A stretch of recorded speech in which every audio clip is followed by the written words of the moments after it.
Right, good morning, everybody. So lovely to have you with us on this Thursday for another IAB Insights series. I keep having a giggle every time I see that intro. It feels like I'm in church, seeing all the glistening and the IAB logo arising. It's really, really wonderful to be here today. We get to preach some good stuff about Cannes Lions today, and I noticed that there are a number of new attendees on the call today who haven't been at our Insight series before. So if you're new to the space, welcome. My name is Danilo, and I get to be your host today, but I also take on a second hat as the panel lead, just having a conversation with some of our industry titans about a very important topic and something that's been on the tip of everybody's tongue for the last few months. Cannes Lions is obviously complete, and everybody has been getting some crazy insights, some drama, some interesting sort of factoids around digital's integration into the projects. And we're very excited to bring those insights to you today. And so if you are new to the Insight series, it's lovely to have you with us. And I thought I'd start quickly with a poll, just because I don't really know how well you guys have been staying close to the conversation. So on your screen right now, you'll see a poll that's popped up that's asking,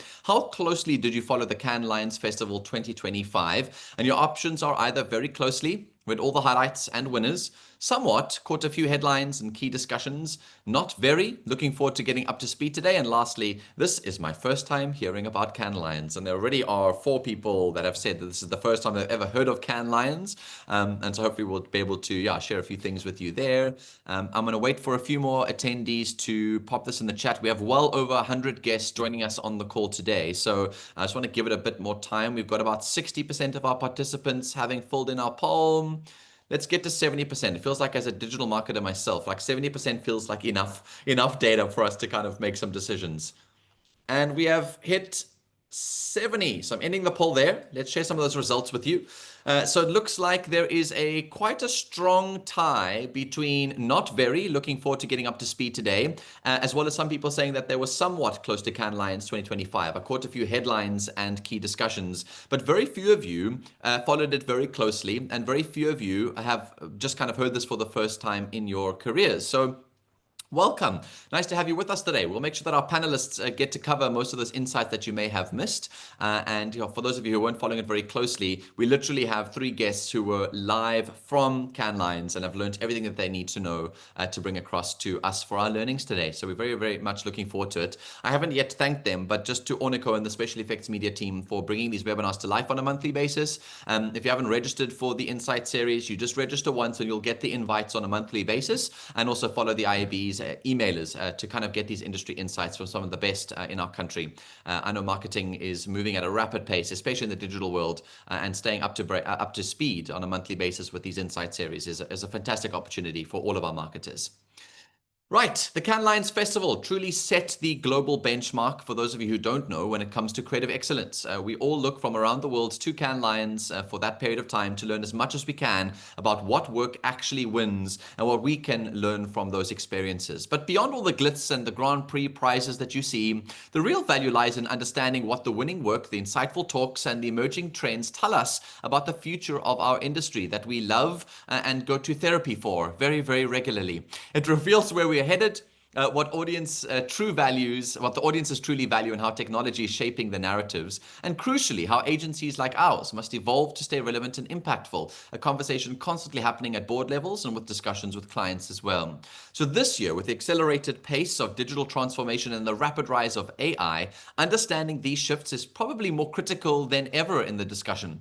And that's precisely what we're here to unpack today. And so we've gathered our incredible lineup of creative leaders. I don't think you can get these 3 people in a room, even if you paid enough money to do so. They are both all incredibly busy humans, but also some of the most insightful people in our industry in South Africa. So we really are in for a treat today.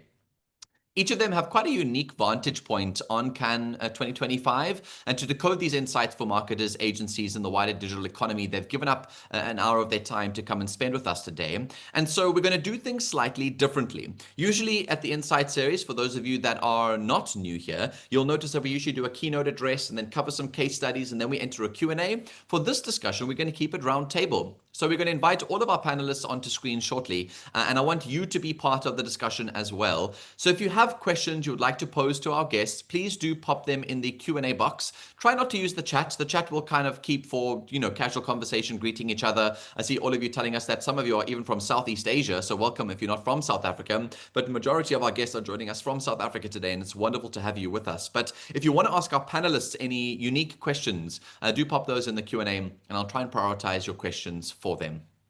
Okay, so as I call them up onto screen, our technical team will bring them up. Well, as I call out their bios, the technical team will bring them up. So first up, we've got Carl Willoughby. He's the Chief Creative Officer of TBWA Hunt Lascaris. He was also a Cannes Lions judge for this year. Cape Town born and bred, Carl has led creative teams at top agencies across diverse brands, categories, and continents, earning recognition at Cannes Lions, D and AD, and the One Show, Lurie's, Bookmark Awards, and all the major award shows. He's been up on that stage a few times. Taking cute selfies up there, I'm sure. He's also a Chief Creative Officer, obviously, at TBWA and Hunt Lascaris in Jersey. He's driven the agency's growing reputation, including the incredible work that the Cannes Lions team do at regional networks. In 2024, they also won Best Digital Agency at the Bookmark Awards and Overall Agency of the Year at Creative Circle's Best of the Year Awards. Carl also serves as a chairperson of Creative Circle and sits on the board of the Lurie's Awards. Man, I don't even know how we managed to get you here, Carl. Nice to have you. Morning. This is the Insight series, in case you're wondering where you are and your diary was just another club.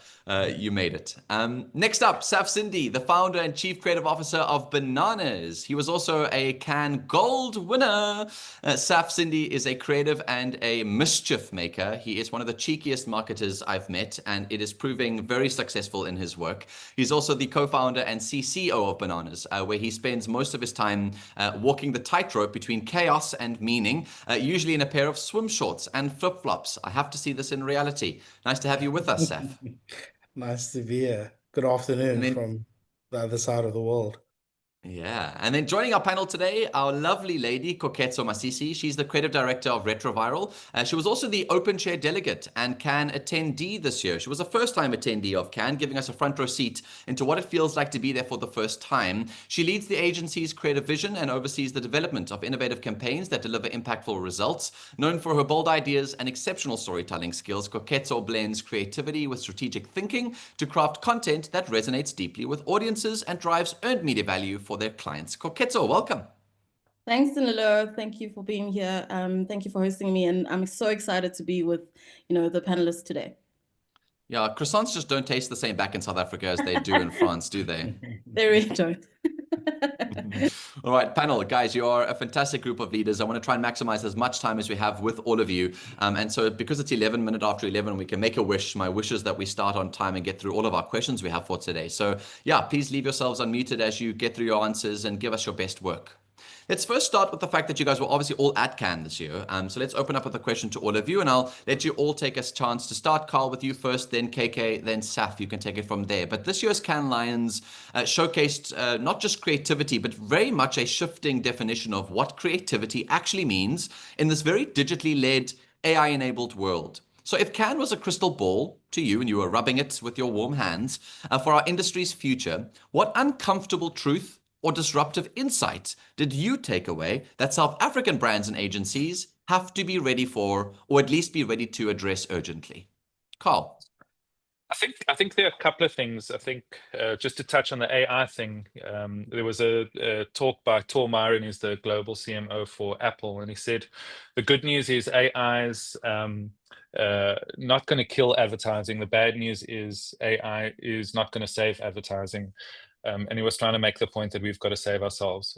I think there's a lot of novelty in the industry around AI and what it means. And I think for us, we've got to adopt it. And one of the biggest lessons really is that that's this relationship that we have with AI and how we use it as a tool to help our work be better, right? So I think that was quite a big thing for me. I think the other thing, just for South African brands and agencies, is sadly our work needs to be more globally competitive. Lots of thoughts around the work that we celebrate locally. Even yesterday at Full Circle, there was I think Pete K spoke about some of this, but we've got to also resonate locally. But sadly, our work just isn't competing globally, and that's something we've really got to look at. I think I don't know what that stems from.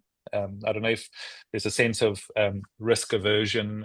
I don't know if it stems from the economy, from costs. Maybe taking risks is expensive, deemed expensive. But I think from an AI point of view, we've got to learn to work with it, because it's a tool that really can help us in many ways that we're still grappling with, we're still figuring out. But from a global competitiveness point of view, there is a lot of work to do. And I don't know, it's easy to point fingers, but I don't know what that is. I think we've all got to look at ourselves and go, how can we make our work better? How can we make our work compete on the global stage? Well, that's hugely insightful. I mean, especially your note around sort of like, yeah, global recognition. We are the storytellers of the world. Africans are the storytellers of the world. And why aren't we being recognized on those sort of stages? And I love your insights there about the economy, but also about risk aversion. KK, what were your crystal ball ideas? What like realities are we not ready to face as South African agencies? And yeah, what does that mean for us? So, I mean, at Retroviral, we're always looking at creative ways to come bring creative ideas to life, whether it's through music or animation, or finding ways to create budget-friendly ways to visualize for pitches. But what we're finding is with the AI hype, we're losing the human filter, which requires emotional intelligence. And the one talk that I really enjoyed from Mustafa, who is the CEO of Microsoft AI, is that he's teaching us that as much as AI can generate billions and billions of iterations, the one thing it cannot do that we do so well as creatives is feel, right? And that's where we come in. So empathy is the one thing that we have as a currency, and it's the difference between creating work that's relevant or work that just generates noise. And what I believe we should start trying to do is finding ways where we can seed emotional intelligence into the work. So we're not just creating work that's smart, but creating work that can actually be felt and can resonate with our audience on a daily basis. And so basically telling me that I shouldn't be prompting my AIs to say, I didn't feel anything, make me feel something. Give me another one that'll make me feel something.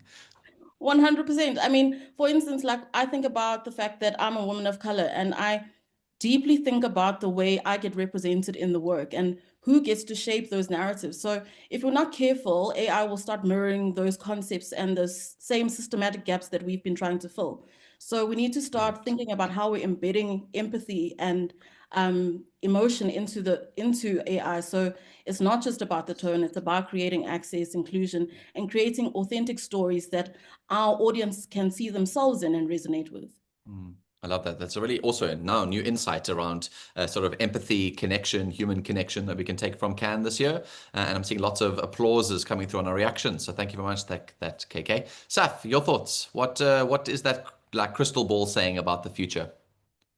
Yeah, I think Cannes was, I mean, every year it gets more and more interesting, and there's 100 trends that you could take out of there, and if you're not careful, you could spend that entire week just getting warm air blown at your face and walking away with nothing. So I did kind of curate my week to the kind of work I like to make, which is maybe a little bit on the more comedic, braver side of things. And what I did see was, I think now more than ever, work has like a very strong point of view, and it's not a point of view that's just like, hey, this is this is an example of what could go wrong. It's how we're going to change the narrative. So we saw work that, and please forgive me because it's been weeks since Cannes. It may have won the Grand Prix or just gold, but it was an insurance company in France that had changed the rule. So AXA. if yeah, AXA. So if something happened to your home, you get rehomed, and it covered fire, floods, theft, but what it didn't cover was domestic violence, and that also is a reason for a home to become unlivable. But they take their point of view and they put it to the extreme, and I think that's really interesting, because what it does is it's going to breed a new generation of brave marketers and ops managers, because it's not just your marketers in your company anymore that have to do these things to get your brand spoken about, or make your brand relevant, or give your brand a purpose in the world. And then I also love the shift that's happening in humor and comedy. There's no holds barred, Another ad from France. I saw an ad. I sat and watched it. I think it won Golden Film. And it was literally people cutting their eyes out, and it was very simple. In France, if you're over 60 and you haven't had eye surgery, you can't claim from insurance. You have to pay for it yourself. So it's people, it's called the last birthday, and it's people cutting their eyes out before they turn 50. It's incredible. And Sure. it just pushes the needle so, so far. So I think we here in South Africa, we need to start adopting these brave ideas. And I think, and this may be an unpopular opinion, and sorry that I'm taking so long with this answer, but I think so much focus is on how locally relevant our insights are. And I think those locally relevant insights should come naturally. I don't think there's creatives sitting in France or in America being like, let's think of an American insight. They think of the insight, they solve the fucking problem. Sorry for the language, but the question needs to be about how we create our ideas and those and how we execute them. And that's Yeah. where we really need to get stuck in as South Africans. Yeah. Oh, it's just the CEO of the IAB. I've been fired. This webinar is over. Sorry, Saf. Unfortunately, no further webinar, and also we're out of time. Jokes. But yeah, thanks. That's really good insight. I think both you and Carl touching on something really critical about sort of bravery and the sort of conversation around doing things that are relevant and like a little bit risk-takey. And then KK also talking about like, again, audience insights, understanding people representation in terms of content and delivery. Which kind of leads me on to the next bit. And I don't know, maybe Carl, we'll start with you on this one because I see, yeah, it's also coming up in the chat a lot, but about Africans representation, Africa, South Africa, and creativity at Cannes. I mean, are we anywhere to be seen? It's like we always think South Africa is like the peak of the African continent from a creativity perspective, but really, were there other African territories that were like kicking our butts? No, actually, sadly, no. I think South Africa tends to generally to lead creatively. I think we're seeing representation from other markets, like on jury panels and so on, and that's really encouraging. I think hopefully the learnings off of that can translate back to the continent. But we didn't show up as well. There's a lot of it's not to say that South Africa or Africa isn't creative. There's a lot of talks, a lot of discussions around this. Africa shows up in so many different ways creatively. When you consider fashion and music, piano, we're doing so many incredible things. But I think and we used to suffer from we're going to try and take what we do and adjust it for this kind of global market, as opposed to, and I think what Saf's also talking about is like celebrating our culture and just saying, cool, this is a great cultural insight. I think it's not translating. And I think I don't think it's because we're not capable of doing great work. Not just South Africa. I think from a continent point of view, but the reality is, when we do work with clients and we try and help drive the standard of their work forward, one of the key things you do need to be aware of is there are a couple of things. It's taste. You've got to have good taste, right? And we have good taste, but you also got to know what the standard is. And I think to know the standard, you've got to understand what the standard is kind of like a little bit of what the rules are. Oh, an idea that is like X, but not executed well, won't fly. You've got to know those things. Oh, this is first base. Oh, this is a waste of time. And I've started with like a lot of the workshops, saying to people like, don't waste your money on stuff when you're still in first base space. And I think, to come back to your question, again, our work is we've got a good body of work. If you look at the shortlists, you look at the various agencies that showed up from, I think, Le Pub, shout out to them for Heineken Social Screen. Joe Public had a number of different shortlists for both Chicken Licken and Nedbank. We were lucky to have 2 shortlists for Windhoek and Savannah, and then MNC for the Bulletproof Park, and I think VW for Night School. And Ogilvy has also partnered with a number of different agencies throughout their network to show up, right? But there's just a standard that we're not penetrating. So our work is really good. That's good. And I think even if you go and look at that body of work from South Africa, well packaged, well put together, but it just didn't translate on that global stage. And that's where I think Saf's and Saf, to blow a bit of smoke up your for a second, I think that's where that piece. And I think that piece for Cake is pivotal right now, because I think if you just do yourself a favor, go and watch TV, just turn it on, and subject yourself to that pain for 3 hours with commercials. Go and look at what the standard is on TV right now, and you will see that there's work that needs to happen in the TV space, man. Like in our communication space. It's like, it's not, we've become patterned.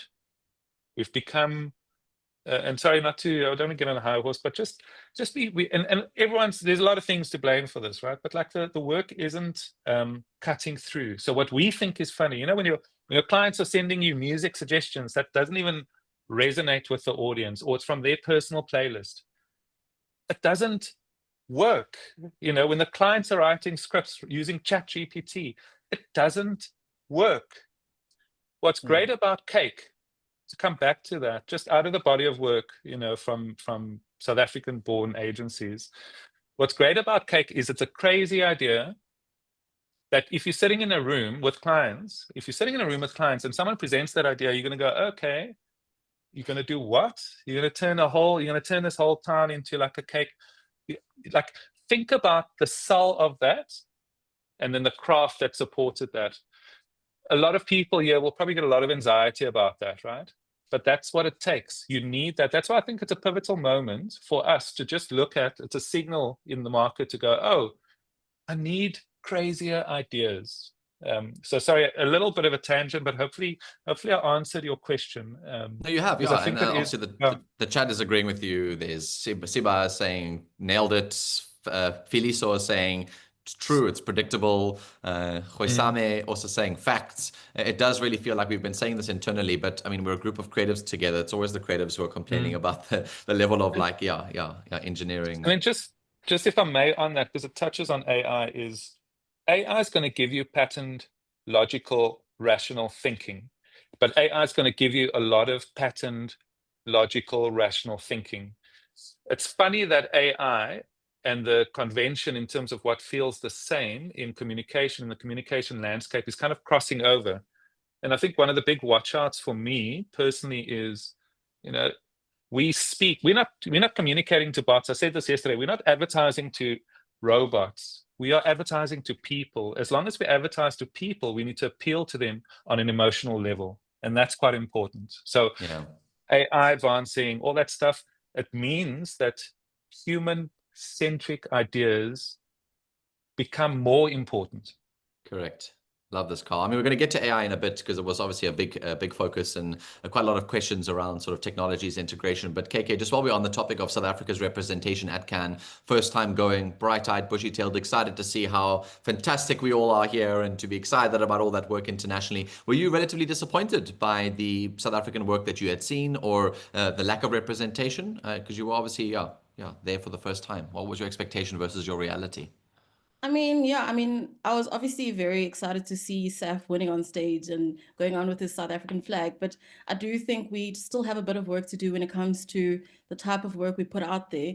Not that we lack the talent or the tools, like Carl said, but we just aren't backing ideas with enough time and research or innovation to really compete on that stage, right? A lot of the time, the work is being cut down or shut down by budget cuts or tight timelines, or even outdated production models. As Africans, we're always celebrated for the novelty rather than the innovation that we're capable of. So we need to kind of try to shift from being seen as emerging and start being recognized as essential players in shaping the future of creativity. And how do we do that? The one thing that I'm finding as a problem is that we still treat digital as an afterthought, right? We approach production and through a traditional lens as seeing media first, instead of like thinking about the possibility of digital being the leader of, you know, your campaign. Or even looking at our supplier list, we often don't reflect on, they don't often reflect the innovation that we want to create in the work. And we're not partnering with our digital counterparts as well, or collaborating with them.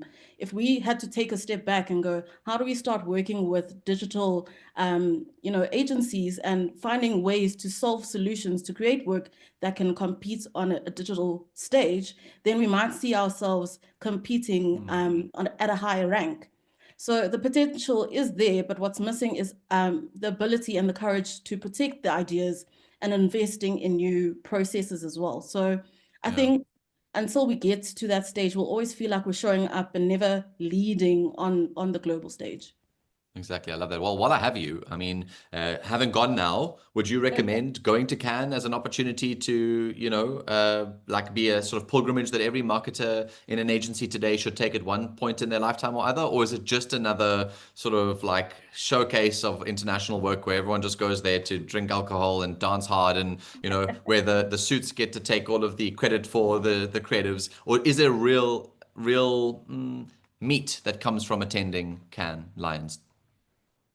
So, I mean, I think the one thing I always say, I struggled with actually putting the experience into words, and because it actually really felt like this explosion of a sensory experience, right? I was torn between actually just wanting to do everything at once or just like going, I need to take it all Yeah. in, because it feels like this crazy experience. But with all the immersive digital activations and some of the talks from, Serena, you really feel like you're in a nonstop inspiration session. So I would definitely, recommend anybody going to this, like Creative Olympics, if anything.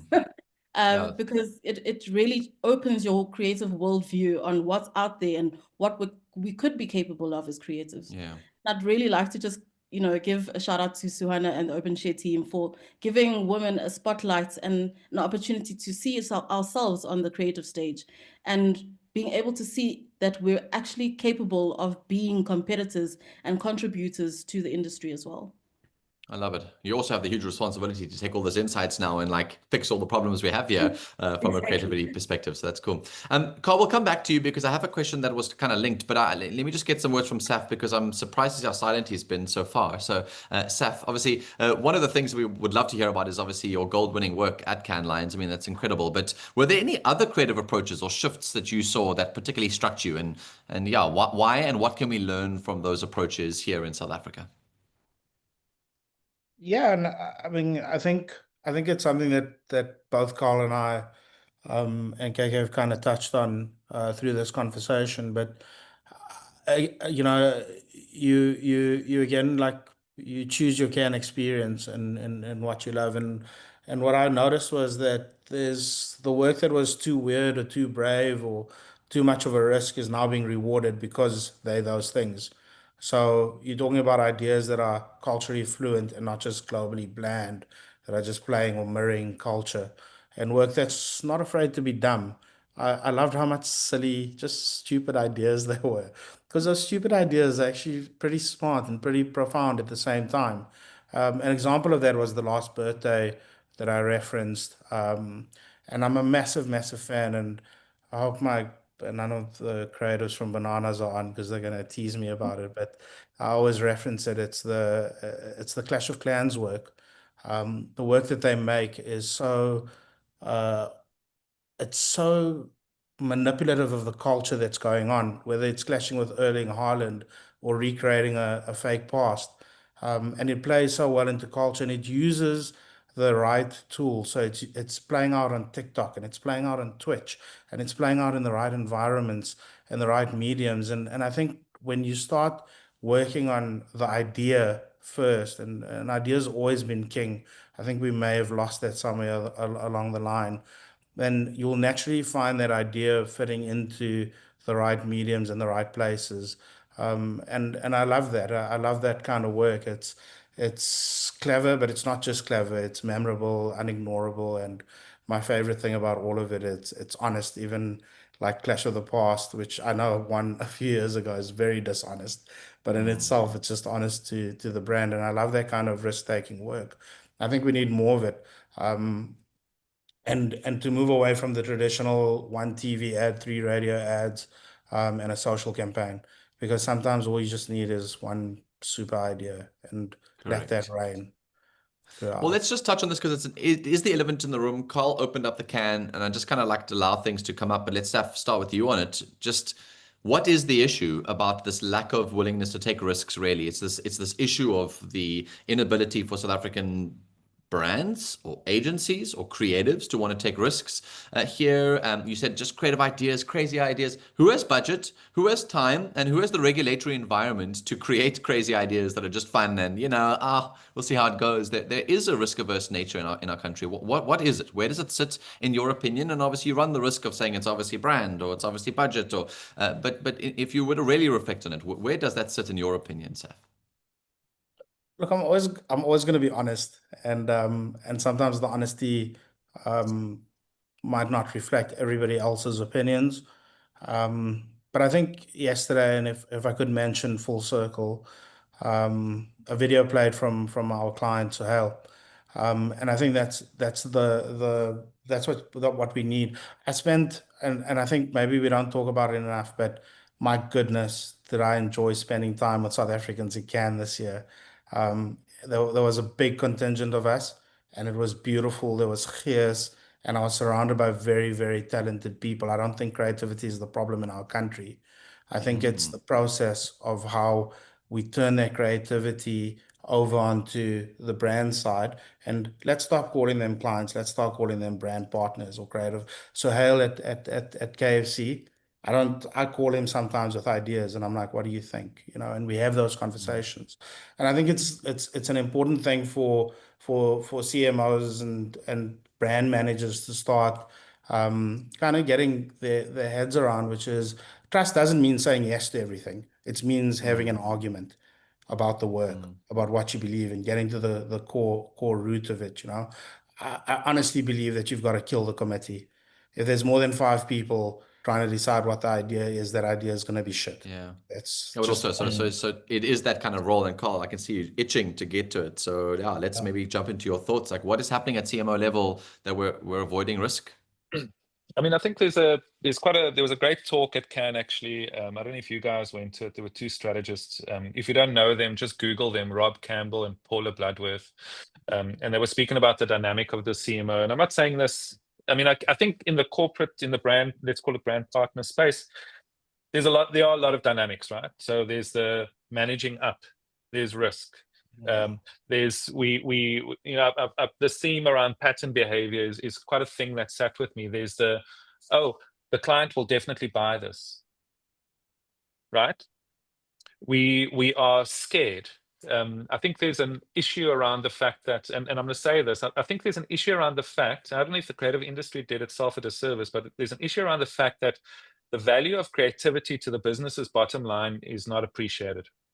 Okay, so what happens is that we and I don't know if this is COVID, I don't know if it's come from this like sort of teams structure that we're running from one thing to the next, but we all very quick to just move on and move with ease, as opposed to with the effort that it requires to do good work. And doing good work takes effort, right? So I think out of breakthrough this year, the last year, where I realized, we think that everyone sees a great creative idea the same way we see it. No, there's a misalignment there. We think when we put a great idea on the table, and it's obvious to us that on the other side of the table that it's received with the same obvious nature, and it's not. There's a lot of education around what is a good idea, what isn't, knowing what the standard is, what isn't. I think also the Paula Bloodworth and Rob Campbell talk spoke about the dynamics of a CMO who appreciates good work. There's a little clip in that video where they speak about, often these days, sadly, the tenure of a CMO is like 3 to 5 years. And generally what happens is the CMO wants to go to CEO. And one of the things that they highlight is that when the CMO wants to become a CEO, they don't do it through great creative work. They do it through efficiency, right? So efficiency is, how am I showing that I've taken my brand and showed profit only? And that's good, right? Like that, I would do that, like, to be honest. But I can do so much more than that. And I think that's a theme that's popping up globally. And I think, and that's something that was spoken about there in that session. Hopefully that talk will become available. It was very insightful. But I think we've become very, like there was a slide in my presentation yesterday, which was creativity takes courage, demands courage. but it doesn't just demand courage for the agency, it demands courage from the client and the suppliers and our partners and, right? But unfortunately, we choose the path of least resistance. And when I reference the team's structure moving from meeting to meeting to meeting, and I'm sitting there making these decisions, is it because our industry is hours based and we have so many hours and we've got to make profit off so many jobs only because there's so many days within hours within the day? I don't know, but we seem to be, convenience seems to be driving our decision making process. Risk aversion seems to be driving our decision making process, and it shouldn't be that. I think we really should be, I think the theme coming out of AI, sorry, I'm rambling today, maybe it's just tiredness, but I think the thing coming out of the AI thing is human-centric, human craft. There's almost this term that they said human certified is going to become a thing that's celebrated in the world of AI, right? Abundance. And this need to be more human, personal, requires human insight, requires fun, humor, emotional connection. But what do? We're ticking the boxes. If I use the social media space, we kind of using the image that is relevant to this chapter with a headline that speaks to this brand chapter's thing with a call to action that's relevant to that, as opposed to going, is that social post great? Correct. And that's a problem. Yeah. What we haven't touched on yet as a panel is, and I don't want to get into agency structure for too long, so we can try and get a sense back from Can, but I will bring us back there in a second, just to start the conversation about those relationships you mentioned. There's the empathy with the CMO who's very overwhelmed. There is, like you said, not a lot of trust at sort of director-based level for the work that they do, for this like long-term brand work. Everything must be short-term, insightful, must make money now. There's a lot of new platforms, constantly changing platforms, media budgets changing all the time, which kind of allows us to, as agency people, to kind of think about empathy towards that poor CMO who's just overwhelmed. But the other side of it is, or marketing teams, not even the CMO, just the marketing teams that are overwhelmed. But beyond the sort of empathy as well, the competitive nature of relationships means that a lot of decisions are being made and you're fighting for your life as agency, I suppose. You're fighting for a contract, you're fighting for your life. So risk is risky. It means no business. It means all these other issues. And so it's a self-fulfilling prophecy that we go through these multiple, I'm talking to 3 other agencies as well. The decision's going to be made on price, just so that you know, not based on ideas that will win and will work. So KK, your experience so far, your thoughts. How do we kind of move that marketing relationship between marketing teams, CMOs, agencies to a more productive environment where creativity wins, the best ideas win, not the cheapest price or, just overwhelmed pattern? Well, I mean, I think the Cole and both Saf have touched on it, but my biggest thing is being able to build open relationships with our clients, right? Making sure that you are going to your clients and actually meeting them face to face and picking up the phone when you are finding that something is a little bit off. Sometimes you'll find the insight just in a one-on-one conversation. We're finding that we're so used to the Teams meetings, you'd rather solve the problem over an email. So what is the opportunity of us getting together, sitting down in a room and brainstorming, I may have a problem with a budget of 2 million that I've lost. I wouldn't know that if I don't have the conversation with the client. So the focus is I need to really start focusing on sales. That's the conversation that we really need to be having with our clients and looking at what their priorities are as a business rather than focusing on what I would like to do creatively as an agency or creative. Love that. Thank you. Saf, any thoughts from you on this? Because I'm seeing a lot of questions in the Q&A now. I want to try and jump to some of those because they will continue the conversation. But yeah, Saf, that relationship between agencies, brands, CMOs, overwhelm, while at the same time, this competitive nature of our world. Yeah, I think, I think it's an undeniable fact that if you want a successful relationship with a brand as an agency, you've got to have a good relationship. And if you don't have that, it's never going to work. And I think if you look at those successful relationships, those brands and agencies usually get to a point where they agree on one single role for the brand. And I'll use Clash of Clans as an example. When you go and you sell a piece of work there, one thing is, what do we clash with? That's our brand role. We clash with the past. we clash with Erling Haaland. Sometimes we clash with culture within our game. But that's all we have to do. And I think when you sit down in a boardroom and you all have the same hat on and you know the direction you're going and you have a single brand role, it makes it very easy to be on the same page as your clients. So it's kind of countercultural. It's like you're kind of thinking we've got all these platforms. We need to be more diverse, more thinking about more strategies, more ideas. Actually, simplify the idea really in such a way that can translate into multiple media. It's almost like we need to zoom up rather than get into like, okay, but Facebook's algorithm prefers this, so let me try and figure out a campaign that does this. Oh, now how will that translate into, so kind of thinking up and thinking bigger ideas. And so let's bring it to you again, KK, because I want to bring it back to Can and our learnings from Can as agency, but it's linked to this conversation. And Piliso is asking, I want to make it answer live here. It says, I often wonder about young creatives who obviously have amazing social media videos and channels and stuff that never really land themselves roles in advertising or marketing, but they're kind of they've built their own brand and they're marketing to those to the audiences. Are these talents being discovered by creative houses or given exposure at prestigious events and awards? And what can young creatives in our industry learn from Can? So I think the one thing that we can do as agencies or as creators, right?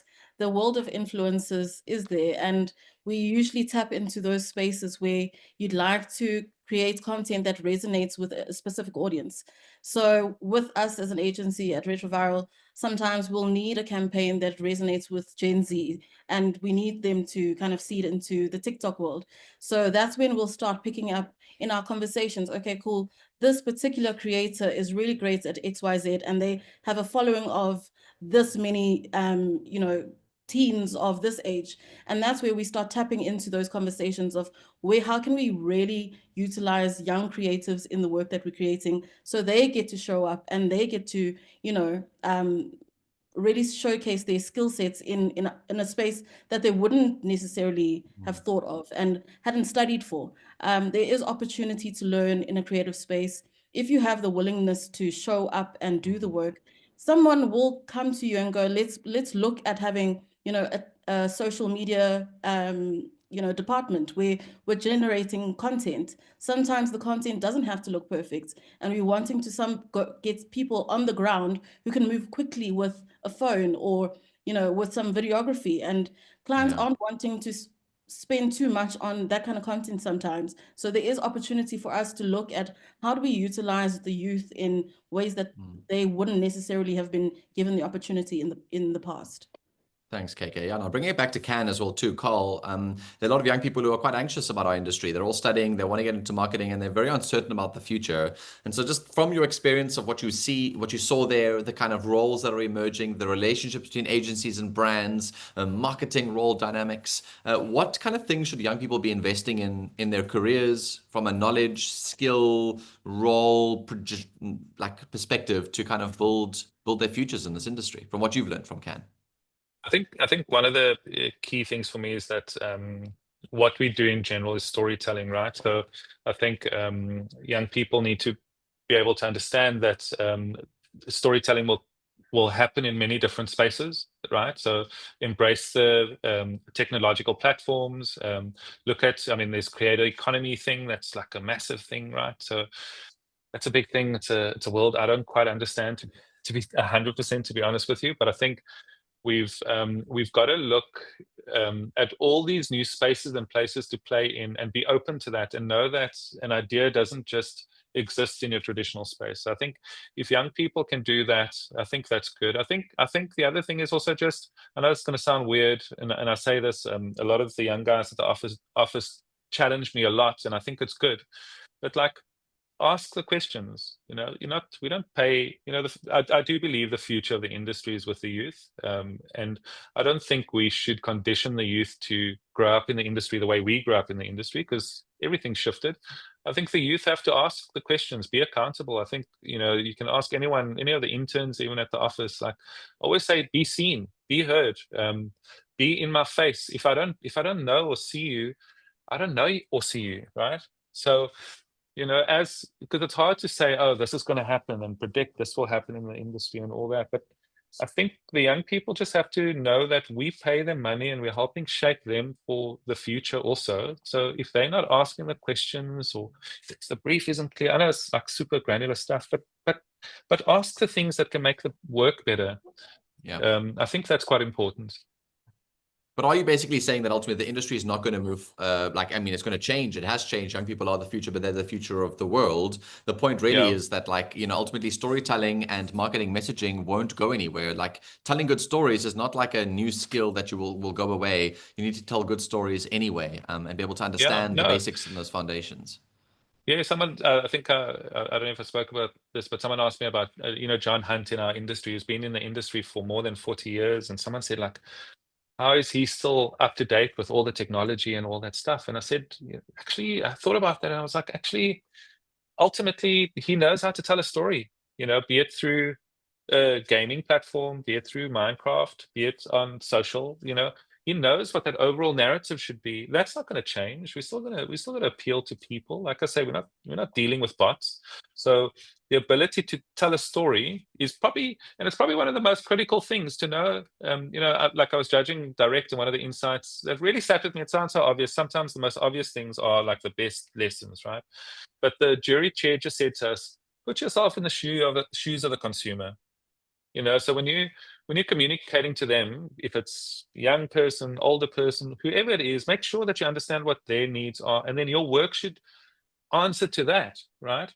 And your work shouldn't, and sadly today, and I don't know if this is a thing of the system, but like sadly we get into, oh, this is the media channel and this is this, because those things are predefined, as opposed to okay, cool, how are we going to chat to Danilo and like make sure that we target him in every which way on his journey, and make sure we speak to him in a way that he understands. I think unfortunately we get it's not a finger pointing thing, but we get the media schedule and we're like, we're going to do a social post here, and then we're going to do a thing there, and then we're going to do, put yourself in the shoes of the consumer. If the young guys can understand that and know that it doesn't matter, it might be TV, it might be a game, it might be But that could be exactly South Africa's issue, is why we're not doing that. We're not in touch with our consumer really, because there's not much data available about our consumers, and we don't have the budgets to go and do our own insights and research about a very diverse country with 12 different languages and different cultural experiences and massive disparity between sort of generations. And so it's quite hard to get access to data from consumers. The work is difficult to do, but it's not an excuse. It's just one of the reasons.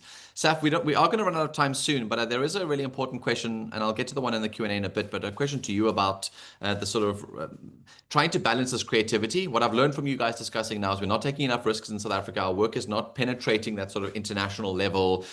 We kind of not losing touch, but we need to get back in touch with our consumers and understanding and tell better stories. But there's also this massive pressure on ROI, data-led decision-making, delivering everything at the same time, full funnel campaigning. How do we manage that balance? Do you see any differences in our structures locally that are a hindrance? Do you feel like the teams are too big, too small? We should in-house, out-house, externalize everything? What is the reason, and how do we basically hold those two tensions well, from what you've learned, from what you saw at Cannes? I think it goes back again to the work having a point of view, and that could answer a lot of questions. It could answer the question about imposter syndrome in the chat. When we allow our creatives to have a point of view, like the best artists, we love them because we love their points of view. And I think when we use the tools at our disposal in the wrong way, when we use data to dictate the work rather than maybe guide it or allow you to guesstimate how off your risk may be, then I think it's better for the creative and it's better for your brand, because if you're just making work dictated by data, then your brand is going to have a bland point of view. And that's the worst risk you could ever take in marketing and advertising. And so I think it's, for me, as simple as that. It's using the data to guide, but using your gut and a point of view to actually have a brand narrative But obviously you can't be sure about anything. And with the digital age, everyone wants to measure and be sure about everything, project KPIs, know how it's going to perform. And so is the point you need to raise here that we should use that word risk more in the boardrooms and things? Like, this is a risk. We're not sure. It could not. To use that word risk more, to allow clients to feel like this is actually an experiment. It's not a sure science. Whereas right now we treat everything, especially if it's digitally led, as a sure science. I must achieve the following with the following, and I create creative that will achieve the following. But to do creative work is a bit of a risk. But I think that's the wrong narrative, right? Because, and that's a continuing narrative that's done us no service thus far, because we look at bold creativity and ROI as opposites, when they should be the same, and when it's done in harmony and together, and again, that's why it is so important for a CMO and a CCO, or the brand team and the creative team, to become one and just define one clear brand role for yourself. Keep it simple. That's the most important thing to do in this industry. And I think once everybody's on one single-minded page, it makes it so much easier to have discussions about work that's all going in the same place. The only thing that comes from that is good, well-crafted work that works both creatively and effectively. Yeah. And we've seen that in Cannes. Love that. Yeah, I was actually wondering what was going on in the Q&A, because I was like, oh, what happened to all of our questions? I see Carl has been having a whole essay writing exercise here in the Q&A. So for those of you who are looking at some of his answers, Koketso was asking a really good question about patterns and insights from the winning case studies, because, it's one thing to create good work that meets the ROI, but there's another thing to package your case study into something that actually wins awards. It's like an art on its own. And Carl was just saying in the chat, I'll just read you his answer so we don't have to get through the panel, but it says packaging is a skill and an important one. Most non-traditional categories weight the idea highly and impact these days. Case studies are becoming slicker, sharper, and more entertaining. And it's still necessary. It's almost like you're marketing to the panel about your marketing idea that marketed to consumers in some way, right, Carl? Yeah, it's a thing. Sorry, I don't know how we're doing for time, but I think case study, there's so many different, I've done talks on case studies now. I feel like I know it, but you can see how the case studies evolved. It's become entertaining. It's become an art form on its own. But then also in terms of submissions, there's a skill to how you take a case and then cut that for different categories also. And there's a skill to what you submit along with your case study, because we think we've got to put everything into that one case study, but you've got supporting material, especially at Cannes. So you can, there are ways that you enter that can help you, because even just judging, when judges are going through so many pieces of work, like consumers are bombarded with so many pieces of work, you've got to be simple. You've got to be, and there's a great case study, I think, that for me was personally great, was You Up. It's a piece done by, I think it was Rethink, it was for IKEA, and they DM people at night at 2 a.m, and if they were awake on socials through the DM, they would give them a 15% discount on a mattress, right? But the case study, the idea was simple. The case study was literally to tell you that, and then that digital outdoor went live at 2 a.m. But they didn't try and tell you every social post and every, do you know what I mean? Like it was just restraint. They just kept the idea simple. The case study was simple, was entertaining. It's got to make you feel something as well. There's a whole art to case studies. Don't underestimate that. Yeah, love it. Right, you mentioned time. We are running out, so I'm going to ask a last question for us to distill this. We are the Actionable Insight series, so we want to talk about actions. So try and keep your focus away from philosophy and more towards what can we do about it. But to our entire panel, and KK, we'll start with you, about what new capabilities agencies need to build to deliver on this kind of work we've been discussing now. Are there future-proofed models? Are there any digital insights and tech that we should be looking at to ensure that digital doesn't feel like this bolt-on, that it feels like part of the idea? What structural changes, actionable insights can we take from Cannes Lions 2025 into our agencies to future-proof our work? KK, your thoughts first. Cool. I mean, for me, the biggest thing is always just going back down to your fundamentals, right? If you've got a structure that allows you to create digital work, you're going to flourish in that department. So are we having those, supply lists that allow us to create innovative work? So look at the traditional list that you've got. Stop looking at TV first. Look at, having activations as an option. What are the digital activations that we could look at? What are the different platforms that we could look at to allow us to compete on a digital scale?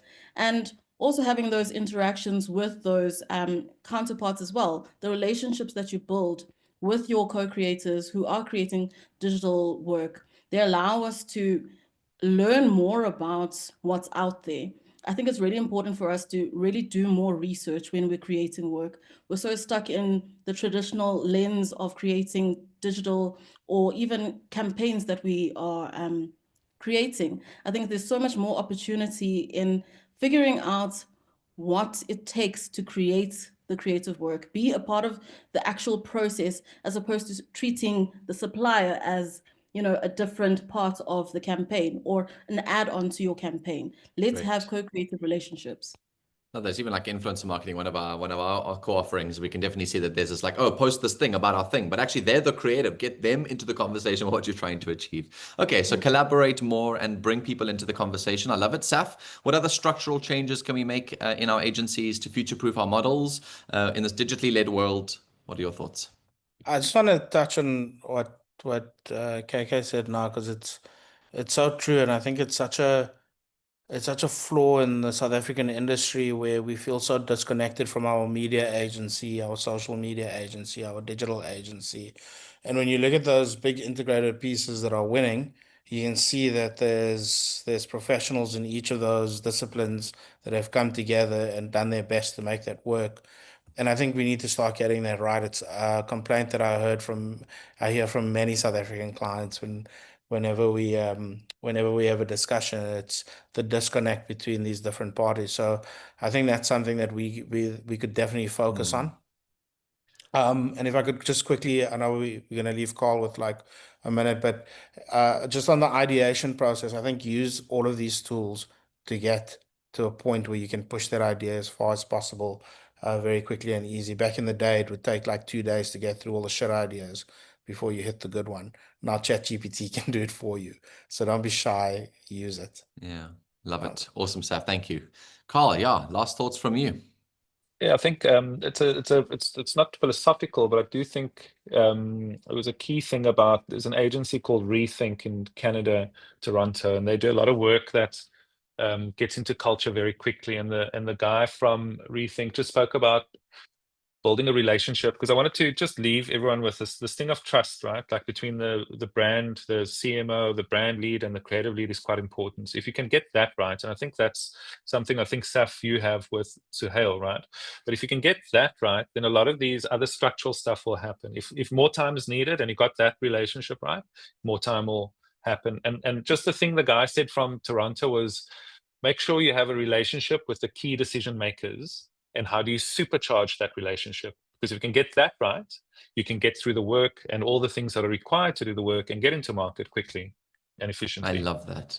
Carl, no, that wasn't too philosophical at all. That was wonderful. That is so poignant. I love it. I'm seeing lots of reactions on the call as well too. And it's kind of like this webinar went by so quickly. I feel like KK, it's like a big blur at the moment, as you can see. Your camera wouldn't bring you back to center frame. It's decided we're over with today. But to our panelists, you guys are incredible giants, titans in our industry. Thank you for encouraging us to be brave as marketers. I think that's the one point I got today. The other point is to kind of, recognize that good ideas should win. We shouldn't be focusing so much on the parts that don't necessarily matter, and don't lose our creativity. We can compete in the global stage. We are good storytellers. Get good ideas and fight for those ideas. They mean something for the bottom line, for ROI. Tech does have a role to play. We do have an industry in the future, but we do need to play it responsibly. So thank you very much for your time today too. Thank you so much to Carl, KK, and Saf for your insights. I know we're just past 12 and those of you who have meetings need to run away. So I really appreciate your time, guys. Thank you. Just a huge gratitude to our panelists for just illuminating, and I'm sure our audience has obviously gained some tremendous insights today. Thank you for your engagement in the chat. Thank you for Q&A insights. And we're very, very excited to have had this conversation with you all today. And precisely, just note that next month we'll be having another webinar, something quite similar, just discussing topics that matter to you in your industry. So please do take this insight, drive real creative impact, and fight for what you believe is right from a content and creativity perspective. We'll see you next month as part of the Insight series from me, Danilo, and the rest of the Insights team. Have a lovely rest of your afternoon. Chat soon.